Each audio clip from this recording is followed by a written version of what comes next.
उत्तर प्रदेश के मुख्यमंत्री योगी आदित्यनाथ बुधवार को इंदौर पहुंचे। इसके बाद वे एयरपोर्ट से हेलीकॉप्टर में बैठकर सीधे उज्जैन पहुंचे और महाकाल का अभिषेक किया।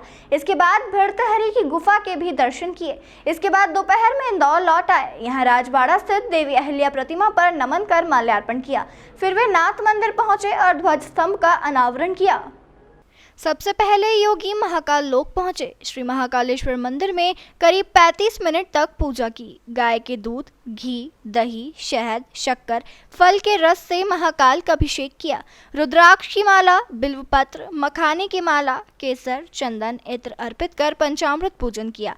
महाकालेश्वर की पूजा अर्चना के दौरान उनके साथ वाल्मीकि धाम के उमेश नाथ महाराज, उच्च शिक्षा मंत्री मोहन यादव, विधायक पारस जैन भी मौजूद रहे। पुजारी रूपम गुरु, नवनीत गुरु ने पूजा कराई। महाकालेश्वर की पूजा के बाद भर्तृहरि की गुफा पहुंचकर दर्शन किए। इसके बाद योगी आदित्यनाथ इंदौर पहुंचे। यहां योगी आदित्यनाथ ने शिवाजी वाटिका में छत्रपति शिवाजी महाराज के राज्याभिषेक की 350वीं वर्षगांठ पर आयोजित कार्यक्रम में शिरकत की। उन्होंने स्वच्छता और स्मार्ट सिटी में नंबर 1 आने पर बधाई दी। इस दौरान उन्होंने कहा कि आप सभी ने प्रधानमंत्री मोदी जी के स्वच्छता मिशन की ऊंचाइयों पर पहुंचाया है। हिंदवी स्वराज्य के संस्थापक छत्रपति शिवाजी महाराज की 350वीं वर्षगांठ मनाने की शुरुआत इंदौर ने ही की है। मुझे यकीन है कि इसकी झनकार कन्याकुमारी से कश्मीर तक जाएगी। योगी ने कहा कि देश में ऐसे कई लोग हैं जो भारत और भारत की विरासत को बदनाम करने की कोशिश कर रहे हैं। उन्हें राम और कृष्ण की परंपरा अच्छी नहीं लगती। ऐसे लोग विदेशी हुकूमत को आज भी अपना आका मानते हैं। ऐसे विचार के लिए भारत में जगह नहीं होना चाहिए। इसके बाद वे रविंद्र नाट्य गृह में सम्मान समारोह में शामिल हुए। कार्यक्रम की अध्यक्षता पूर्व लोकसभा स्पीकर सुमित्रा महाजन ने की। कार्यक्रम प्रधानमंत्री मोदी जी के आह्वान पर देश ने अपनाया और देखते ही देखते कार्यक्रम इस रूप में आगे बढ़ा। आजादी का अमृत महोत्सव। और भाइयों बहनों, आजादी के अमृत महोत्सव में भारत ने कई उपलब्धियां हासिल की। एक उपलब्धि थी, भारत दुनिया की 5वीं बड़ी अर्थव्यवस्था बना। और 5वीं अर्थव्यवस्था किसको पीछे करके? भारत ने, जिस ब्रिटेन ने लगभग 200 वर्षों तक भारत पर शासन किया था, उस ब्रिटेन को पछाड़ करके भारत दुनिया की 5वीं बड़ी अर्थव्यवस्था है। और आजादी के अमृत महोत्सव में भारत के साथ एक और उपलब्धि जुड़ती है कि भारत G20 के देशों के समूह का नेतृत्व भी किया है। अभी 9 और 10 सितंबर को दिल्ली में G20 के सफलतम आयोजन को आप सब ने देखा है, पूरे देश ने देखा है। एक नए भारत का दर्शन भारत ने किया है। बहुत सारी चीजें G20 के समिट ने हम सबको दी है। एक, ब्रिटेन के माननीय प्रधानमंत्री भी भारत में आए थे। उनकी 3 पीढ़ियां भारत से 3 पीढ़ी पहले वे जा चुके थे। भारत से अफ्रीका गए, अफ्रीका से फिर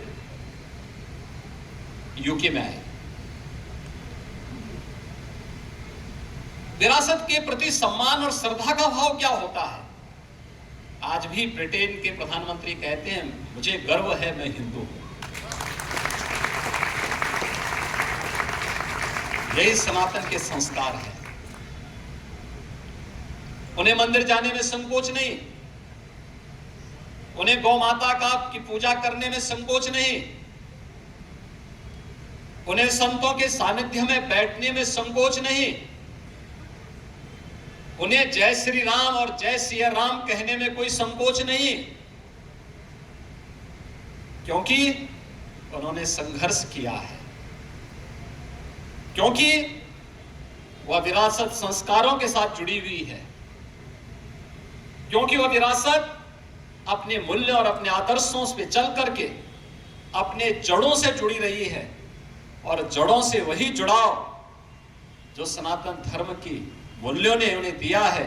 और जिस थीम को लेकर के G20 चला था, वसुधैव कुटुंबकम का, उसी भाव के साथ आज जब ऋषि सुनक इंग्लैंड का नेतृत्व करते हैं, तो स्वाभाविक रूप से उनके मुंह से निकल पड़ता है कि हाँ, मुझे हिंदू होने में गौरव की अनुभूति होती है।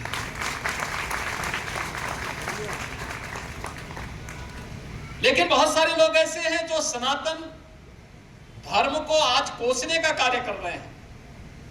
वे भारत के अंदर रहते हैं,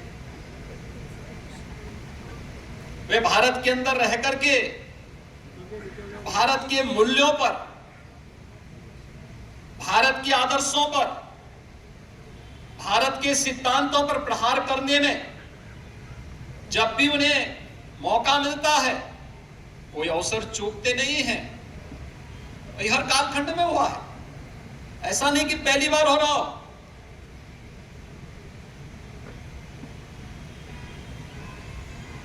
ईश्वर की वास्तविकता पर अविश्वास करना यह पहली बार नहीं हुआ है, और बहुत बार लोगों को गलतफहमी के शिकार हो जाते हैं। हिरण्यकश्यप ने भी कहा था प्रहलाद, अपने पुत्र प्रहलाद से कि तुम नारायण विष्णु की उपासना करते हो, नारायण की जाप करते हो, उनकी उपासना करना बंद कर दो, प्रार्थना करनी है तो मेरी प्रार्थना करो। और इसके बाद उन्होंने अपने स्वयं के पुत्र के खिलाफ ही साजिश रची, परिणाम सबके सामने है। प्रहलाद का नाम आज भी हर भारतवासी बहुत बड़ी श्रद्धा के साथ लेते हैं। होली का पर्व ही उनके साथ जुड़ गया भारत का। हमने पर्व और त्योहारों के माध्यम से उन्हें मान्यता दी, लोक मान्यता के साथ उन्हें जोड़ दिया, लोक परंपरा के साथ उन्हें जोड़ दिया। कब नहीं हुआ है? ईश्वर की वास्तविकता पर प्रहार करने का प्रयास रावण ने भी किया था। परिणाम क्या हुआ था? रावण अपनी बुद्धिमत्ता से नहीं हारा, रावण अपने ऐश्वर्य से भी नहीं परास्त हुआ।